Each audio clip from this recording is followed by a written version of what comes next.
world. This is the Fan and Fanatic Podcast. I'm Parker Gerlecki, aka the Fan and Fanatic, and with me as always is my broadcast partner, Dad, aka Ryan Gerlecki. I've got a passion for all things sports. So, on the Fan and Fanatic Podcast, we'll talk to anyone and everyone from all over the world of sports who will sit still long enough to answer my questions. that's right. Now, as a result of complications from severe brain damage at birth, unfortunately, Parker will never be able to physically play sports, but that cannot and has never stopped him from loving everything about sports and dreaming of a career in broadcasting. So each of our guests graciously gives of their time on this podcast to invest in Parker's dream and to help him be part of the sports world he loves so dearly. Now, let's play ball!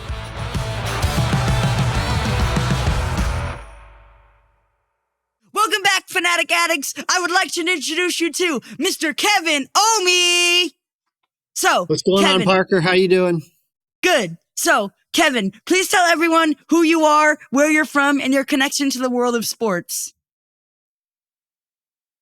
All right, my name is Kevin Ohme. I am from Valrico, Florida. Originally, I grew up in West Palm Beach, Florida, but now my home is Valrico, Florida. You don't know where that is, just think of Tampa. We're just a little bit east of Tampa. So right now, currently, I am a high school driver's education teacher, and I coach here for the Newsom High School Wolves baseball team. Are you familiar with Ormond by the Bay, Ormond by the Sea, Florida? Ormond by the Sea, I am not. Cannot say that I am. Honestly, that's kind of a mouthful when it comes to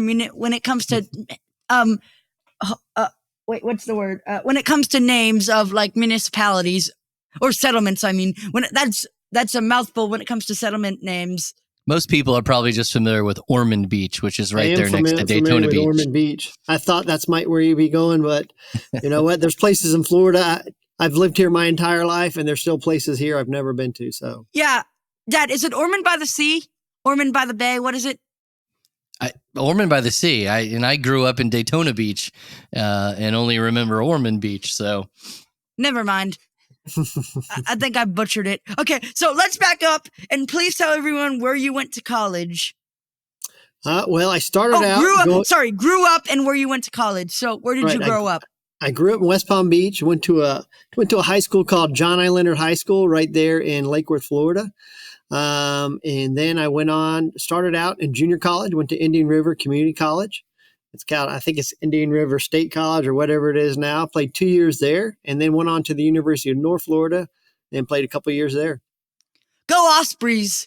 Yes, North Florida Ospreys, which a little fact, you may not have known this, Parker, but my son is down there. He is in his, he's a fifth year senior, going to be playing there. Actually, he's on his second year there as a senior because he's getting his second master's there in analytics, sports analytics. But because of COVID and because of Tommy John, he got 2 extra years.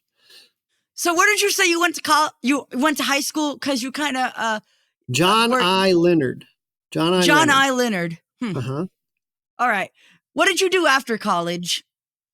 So after college, well, I was very fortunate. I was drafted in the 9th round by the Minnesota Twins in 1993. And I came up through the Twins organization, a great organization to play for. Played 6.5 seasons there. And then I became I'm at school right now, so you might hear every now and then the walkie-talkie go off. So I played 6.5 years with the Minnesota Twins. And then I became a free agent. And I signed to play in Japan for 2 years. After those 2 years, I came back here to the States, signed with the St. Louis Cardinals, was in that organization for 2 years, and then I signed with the Anaheim Angels, which is the year I got hurt. That was in 2004, and had Tommy John surgery. Spent about a year and a half rehab and realized probably not going to come back from this like I want to be able to, and so I decided to retire. So who did you play for in Japan? In Japan, I played for a team called the Nippon-Ham Fighters. We were actually right outside of Tokyo, but after I have left, since then they have moved up north to a town or an area called Hokkaido.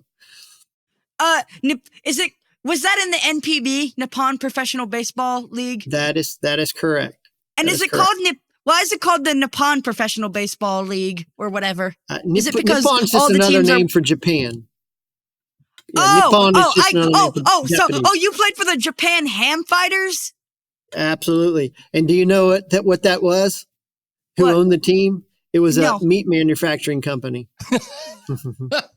So there were times, Parker, we would come into our clubhouse and we would have free hams just sitting right there in our locker. And is it so now? I know that a current major leaguer, Trevor Bauer, you might know him from the Dodgers, is up there playing in Japan as we speak. I believe he's with the Carp. Yeah, the Toyo Carp, Hiroshima Toyo Carp. Anywho, the reason why I bring this up is apparently I'm not trying to like smash on Japan or anything, but like apparently if you get recognized by too many people as a fan, you get the boot from games. Is that true? If you get recognized, I had never heard that. So what's going on? Because he got recognized by so many people, which was obstructing the game for obstructing the game viewing privileges for other fans. So other fans were it was being distracting to other fans watching the game. Trevor getting all the attention, but anywho, not important. Parker, I never had that problem, so I didn't have to worry about that. I'm not trying to throw anyone under the bus or anything. Yeah, of course not. We wouldn't want to do that. Tell us the different venues you played at in Japan. Did you happen to play at the Tokyo Dome? Actually, Parker, that was our home field. We shared it with the Giants. So the Hiroshi Giants, I think. Yes, the Hiroshima Giants. That's actually a newspaper. That's the big newspaper over there. That's who owns the team. We shared the dome with them. And so they were in the Central, we were in the Pacific. And so when they were home, we were on the road. And when we were on the road, we were home, they were on the road. So that's why shortly after I left, the team moved up north to get their own facility. But I played there. I played, when we would do spring training, we were in Okinawa. There's some country towns that we played in the Fukuoka Dome, played where the Carp play. Played where Hanshin is, Hanshin Tigers, and there was a couple other right off my head. I'm getting old, Parker, so I don't remember a whole lot sometimes. So, what wasn't it? Wait, what was the name of the Fukuoka place? The Fukuoka Hawks. There was a dome we actually played. Oh, what was the name of the dome stadium? I couldn't tell you. I'm not 100% sure. Never you might mind. have to look it up for me. So, compare the atmosphere of Japanese baseball to American baseball. It is quite different. It's probably not something you're used to. I can remember. What were you going to say? Were you going to say something? So basically, it's like it's basically soccer in Europe versus soccer in America. Like in America, the fans aren't really into it that much. But in Japan, the fans are always. Parker, my first spring training game, I can remember getting out. I was out on the field warming up. And of course, the fans were rowdy. They're excited for the season to start. And in the outfield is where the real fans sit, is in the outfield. And so they'll be playing their trumpets. They'll have drums they're beating. They'll have the wax sticks, the things you blow up with air and you beat them together. Oh, yeah. Okay. They're doing all those things. And I'm literally getting ready to throw my first pitch. And it's still just as loud. Throughout the entire game, they were doing all that. And I'm looking to myself like, these guys are crazy. But they love their baseball there. And so that's the difference. Here, we have a little more etiquette. Okay, we'll be quiet while the pitch is going to be made or something. And then once the ball's put in play or a strikeout occurs, they'll get all crazy. They're always crazy in the game there. Wow. So you said you shared the stadium with who was it? The Yomiuri Giants or. Did your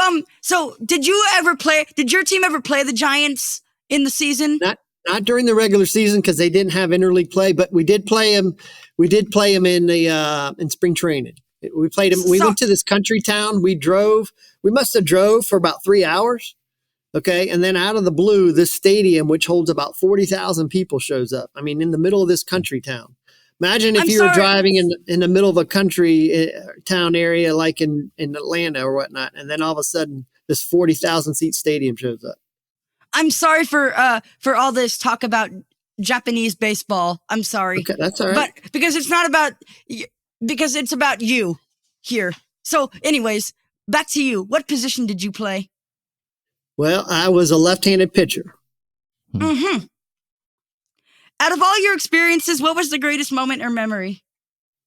Well, it would have to be the moment I got the call that, hey, I'm going to the big leagues. There's no doubt about it. You play for so long. And remember, I was drafted in 1993 and 99. After that season, went to Japan for 2 years, came back, signed in 2002 with the Cardinals. And so in 2003, which is about 11 seasons later, is when I finally got the call, hey, you're going to the big league. So wasn't sure that was ever going to happen.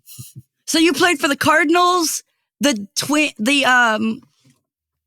you're correct. No, the Twins, and then the Angels I signed with, and that was just really, I got hurt during that year, so I didn't really play for them.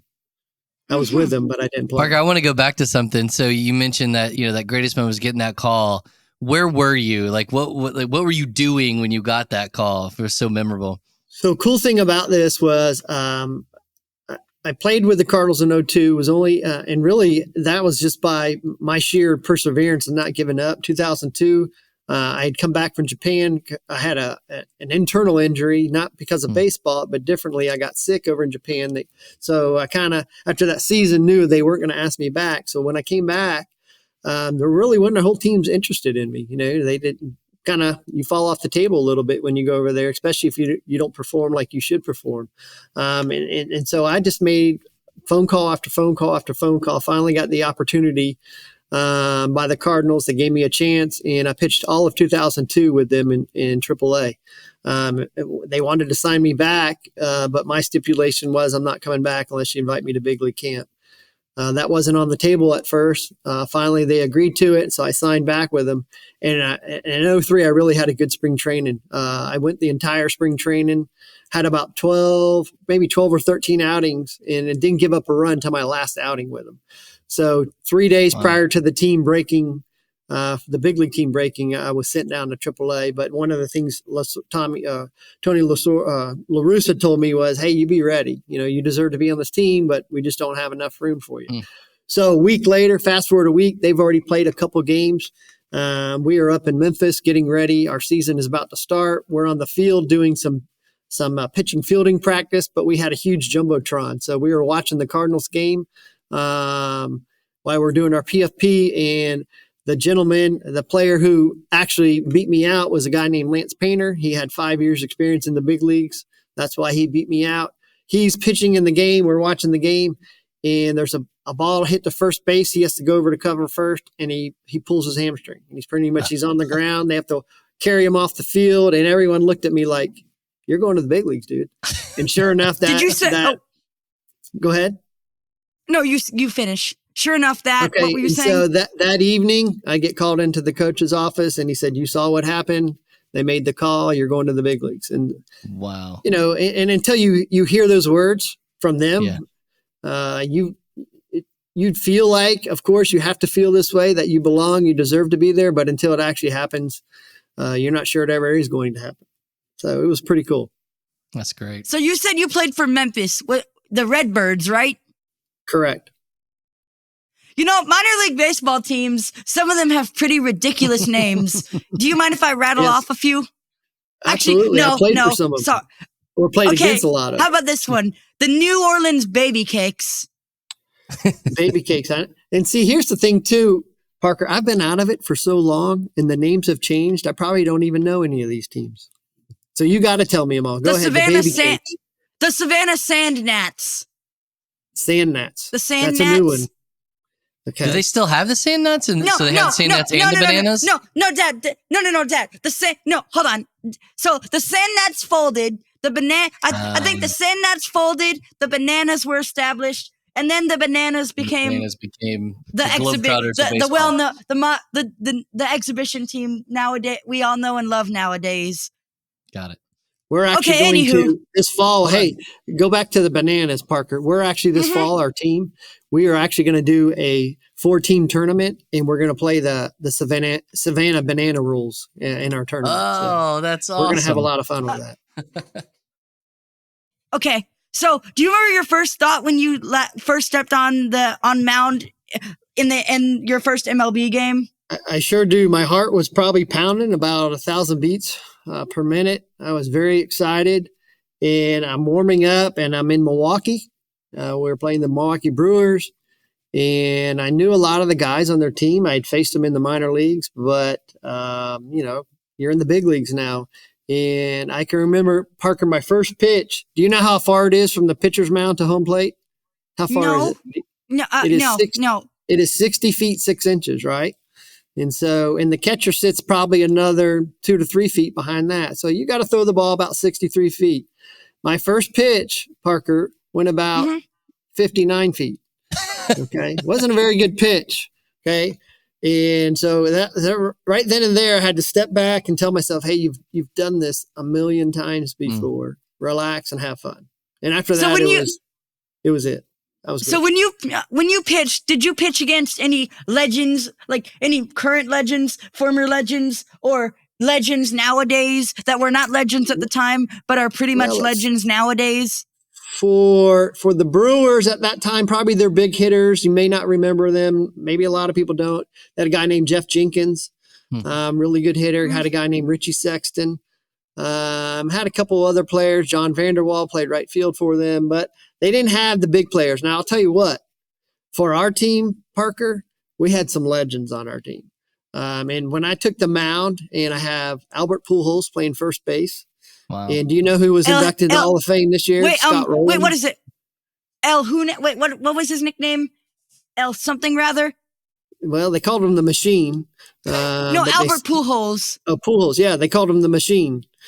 And then because he hit all the time. He was amazing. El Hombre, I think. El Hombre, okay. Because but I had Scott Rowland at third, had Edgar Renteria at short. Wow. We had Jim Edmonds in center field. I had Mike Matheny, who's now a manager. He was our catcher. I mean, it was an unbelievable team. So, going back to that first time, hold on, Parker. Who was the batter you faced? Who was the first batter you faced? So the first batter I faced, I don't even remember his name. He's a little left-hander, and he hit the ball pretty well off me. I think the first batter I faced, he got a double off me, which no, it wasn't that game. It was a different game. The first batter I faced was the wild pitch, and the first batter hit a fly ball, and the guy tagged up from third base because there was a runner on. He scored, and then I got the second out. So that I only pitched 2/3 of an inning that night, and then I came back the very next night and pitched 3 2/3 innings. So I pitched back-to-back nights. So that in my second outing, I probably remember the most because it was a lot longer. I mean, everything was a whirlwind. That first outing, that second outing was the one I remember the most. So I'm going to give a shout out to one of our previous guests, Mr. Charles Martin. Do you know him? I do not know Charles. Anywho, so yeah, his son is on my brother's basketball team. Oh, very good. Not the point. The point is he was a pitching coach for the St. Louis Cardinals. Yeah. Okay. I did look him up because one of our mutual friends had told me about him. I looked him up. I believe he didn't come on to our organization until after I was right around 03, 04, and I was already done with him then. So that's probably why I never ran into him. So, did you pitch again? Did you pitch? So, was this bad?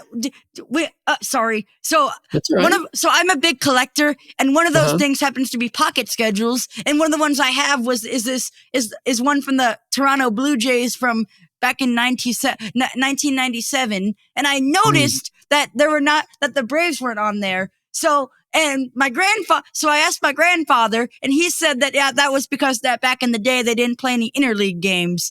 Is there like a complicated reason as to why they didn't play interleague games? Probably the biggest reason I would say there wasn't interleague play was because of the DH rule. They had the designated hitter rule, and that's a big deal. In the National League, it used to be they had they didn't have a designated hitter, and that was pretty much a guaranteed out. And so now you go to American League, it's a lot tougher with that DH in there because that guy's a professional hitter and he knows what he's doing. So But that was now- probably it. But then they figured out the logistics of it all. And now, of course, there's no more DH in any league, so it doesn't matter. I Or think there is a no, DH, I'm sorry. Yeah, sorry. I was going to say nowadays, every team uses a DH in like to hit Correct. in, but it's not necessarily in the nine Unless you're hole. Shohei. Unless you're Shohei Ohtani, and then he just hits for himself, right? Yes, he's How do you know how to say so he's El Jefe. He's El Hombre. He's El Hombre de Macho. Del Macho. Except No, he's El Japanese. Hombre. I don't know how to say it in Japanese. Yeah, that's Parker. right. El Japanese. Hombre de Macho. Yeah, but Parker, they call Pujols El Hombre because he's Hispanic. You He's know, Hispanic. Ohtani is not Hispanic, so Ohtani's you have to Japanese. hear Can you say how it to in say I it. know that. I know that. You I gotta know say it in that. Japanese. Angels fans were saying arigato, arigato, Yeah, domo. arigato for Yes. finally giving us an all-star. Yes. Anywho, What? so who was your favorite coach or mentor and why? Favorite coach and mentor or why? Boy, I had quite a few of them. I'd probably have to go. It wouldn't be in anything in professional. I'd probably go back to my college coach at University of North Florida by a guy named Dusty Rhodes. You can Google his name, but he's very well known in the baseball world. He coached at Palm Beach Community College, coached at the University of Florida, and then he started the program at North Florida. But he's probably one of the main coaches that I look up to and taught me a ton about the game of baseball. So did you watch baseball as a child? Well, Parker, was a little bit different from when I was growing up. I think we didn't have cable. There was cable available, but we couldn't afford it. And so we had like 6 channels. And so baseball only came on Saturdays. So whatever game NBC put on, I think it was NBC, whatever game they put on, that was the game we watched. So I watched as much as I could, but it wasn't a whole bunch. So did you have anyone you looked up to in the baseball world when you were younger? Well, not truly, I would say, but I do.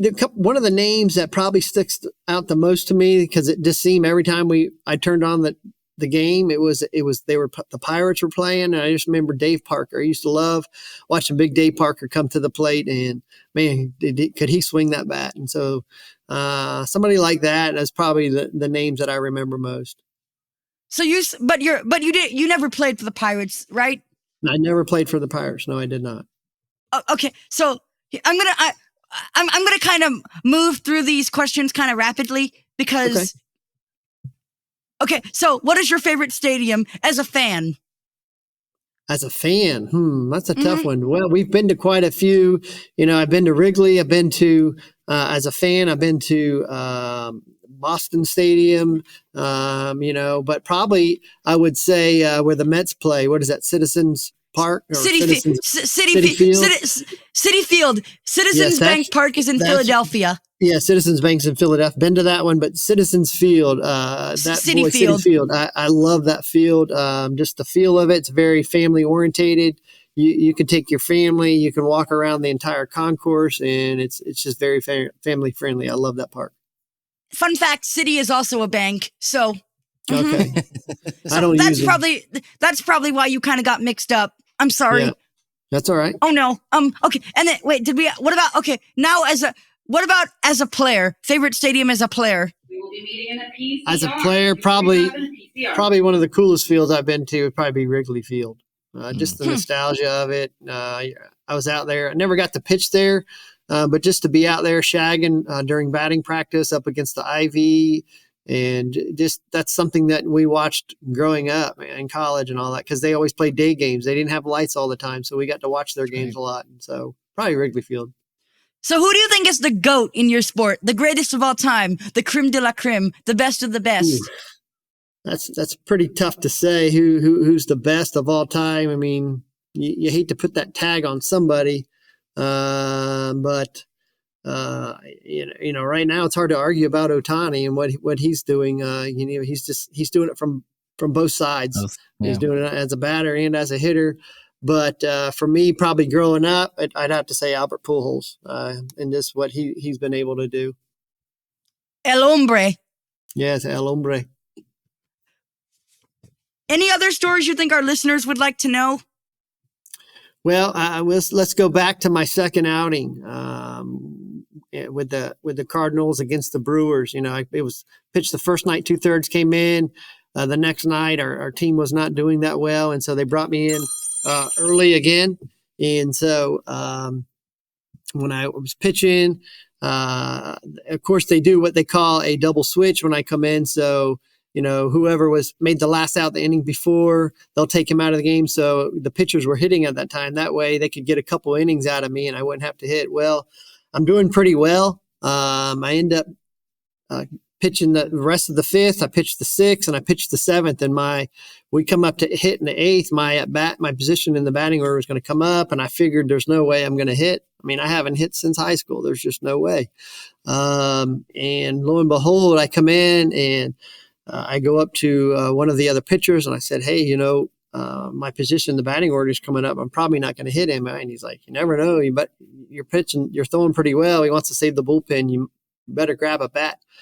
Well, I just met the team 4 days ago. I was in AAA. Now I just met the team. I don't have anything, Matter of fact, I had to go buy clothes because I didn't have a jacket or anything. So I had to go buy clothes. So here I am. And I go up to the backup shortstop was Wilson Delgado. I played with him in Memphis the year prior, and I said, hey, Wilson, dude, I don't have a bat. He goes, here's my bat. He goes, it hasn't worked for me at all. Maybe it'll work for you. He gives me his bat. I said, I need a helmet. Gives me his helmet, right? And so I'm standing on deck, and I'm just taking practice swings. We're in Milwaukee, and I'm just like, I'm on deck. I haven't hit in forever. Well, lo and behold, Ben Sheets is pitching. I don't know if you ever heard of Ben Sheets. He's a pretty good pitcher, right? And he's mowing us down. He hadn't given up a run yet. We're in the seventh, eighth inning, and it's 7-0 is the score.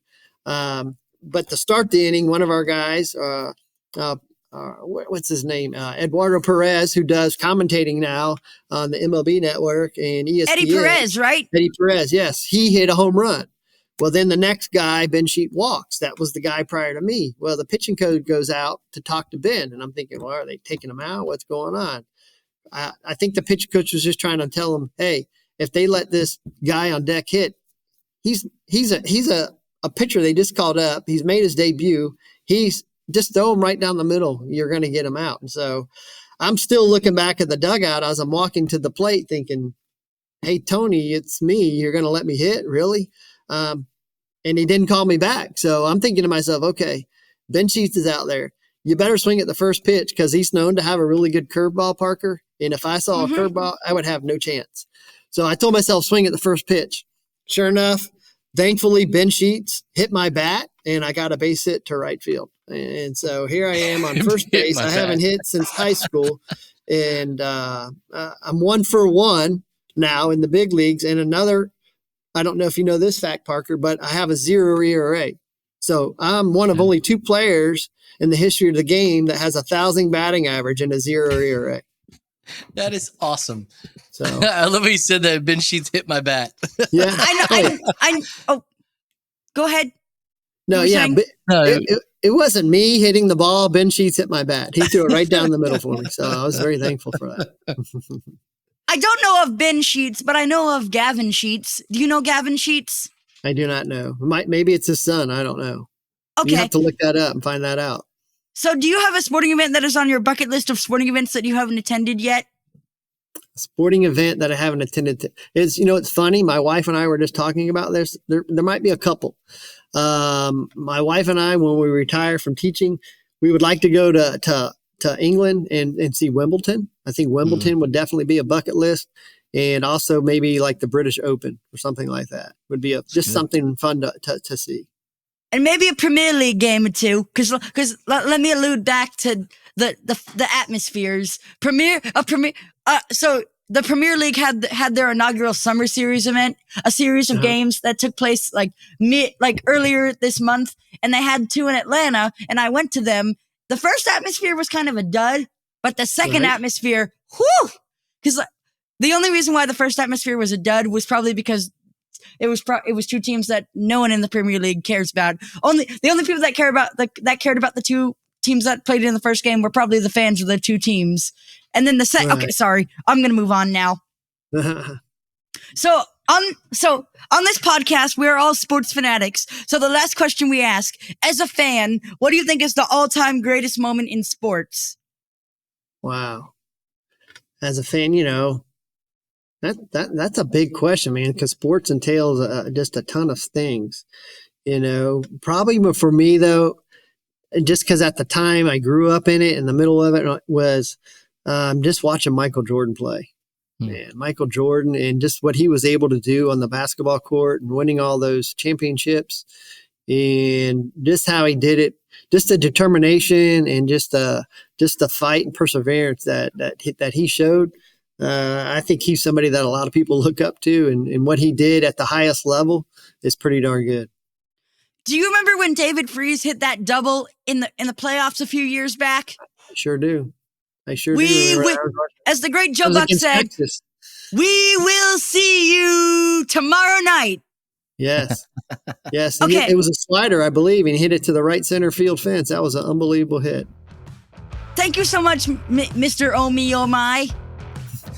You're quite welcome, Parker. I really enjoyed it, and I hope this helps you to get and reach your dreams of being a broadcaster. And thanks again. All right, Fanatics, I hope you enjoyed this week's episode of The Fan and Fanatic. Thank you for joining us, and thank you for all of your support. Don't forget to follow or subscribe, or whatever your podcast app says to do, and you can follow us on Facebook, Instagram, and YouTube. For my broadcast partner, Ryan Grelecki, this is Parker Grelecki saying, Game, Set, Match!